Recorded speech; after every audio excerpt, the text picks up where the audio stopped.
Sziasztok! A krémsajtot szeretném megmutatni nektek, hogyan készül a nagyon finom házi krémsajt, amit rengetegféleképpen fel lehet használni, akár hidegen kenyérre kenve, fűszerezve, vagy lehet rásütni grillezéskor is az ételekre. Amire szükségünk lesz a házi tej, jó minőségű, ez nagyon finom kecsketejből is, juhtejből is, tehéntejből is, én most tehéntejből fogom készíteni, aztán a krémsajtkultúra, amiben Cremolis nevű baktériumok vannak, és ettől lesz nagyon jó krémes a sajtunknak majd az állaga. Természetes tejoltó, ez segíti az alvadást, kell hozzá egy vékony pengéjű kés, ezzel fogjuk majd felvágni az alvadékot, a hőmérő, a tejnek a hőmérsékletét, hogy tudjuk, és egy lemvászon kendő, ami viszonylag ritka szövésű, ezen fog majd átfolyni a sabó.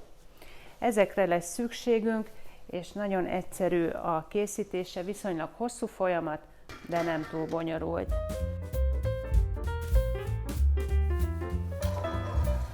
Felmelegítettem a tejet 23 fokra, és a kultúrát már előre bekevertem, hogy a baktériumok életre keljenek, hozzákeverem, és végig szobahőmérsékleten fogunk dolgozni. Mikor jól elkevertem a kultúrát, lefedem, és 10 perc érlelés következik. Eltelt a 10 perc, 10 liter tejhez 1 ml tejoltót teszek, nagyon kevés kell bele. Ezt ki is mérem, és hozzá is keverem.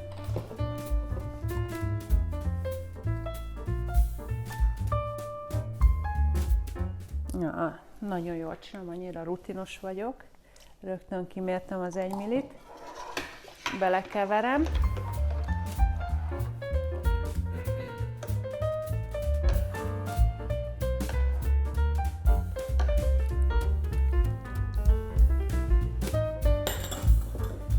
Elkevertem, és 8-12 óra alvadási idő következik.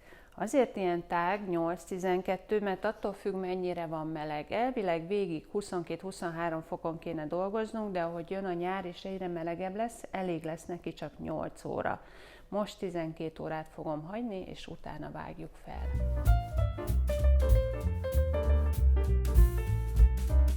Krémsajtunknak eltelt a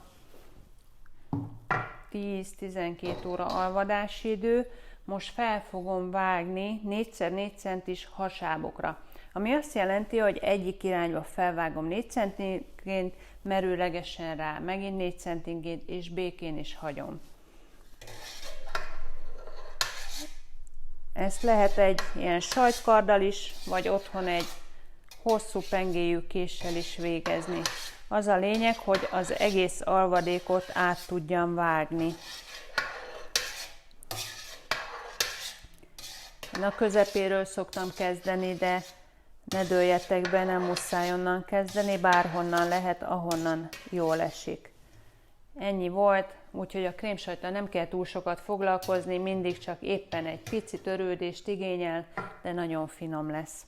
Most újabb 8-12 órát hagyom ülepedni.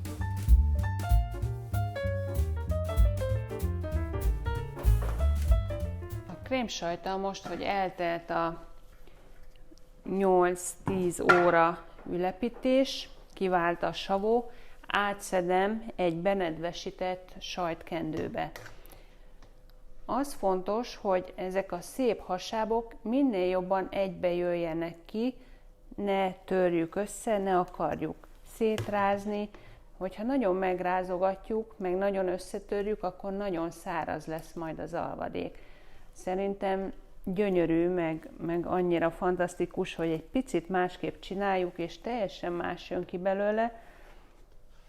Tényleg ilyen gyönyörű, szép hasáb, hogyha apróbra vágjuk. Több savó jön ki, de most azt szeretnénk, hogy benne maradjon a savó, mert hogy krémsajtot készítünk, és minél krémesebb maradjon.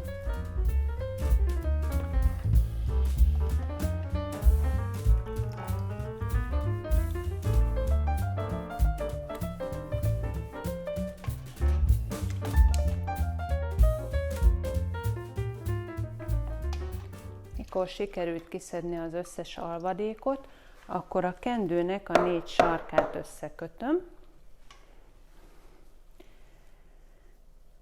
Ez a lemvászon kendő, ez azért nagyon jó, mert nem csúszik szét, úgyhogy nem kell duplán kötni, meg erősen, meg nagyon meghúzni, hanem csak lazán összehúzzuk, amennyire csak lehet. Itt felül kötünk még egy csomót, ez se kell nagyon erősen, mert utána nehéz lesz kibogozni.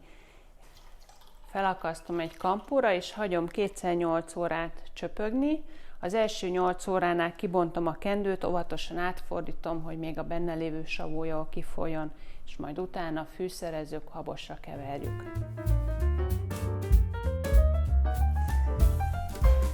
Krémsajtunk is lecsöpögött, most ki fogom szedni a kendőből, és ezzel az aprító géppel habosra fogom keverni.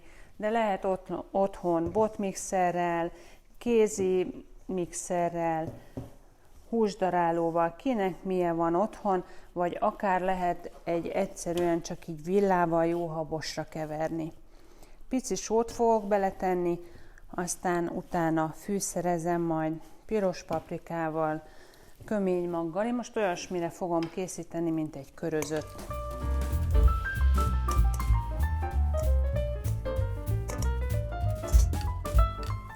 Lehet bátran sózni, mert a só az nagyon jól kihozza az ízét, meg azért tartósít is, ne legyen túl sós, de nem kell félni tőle.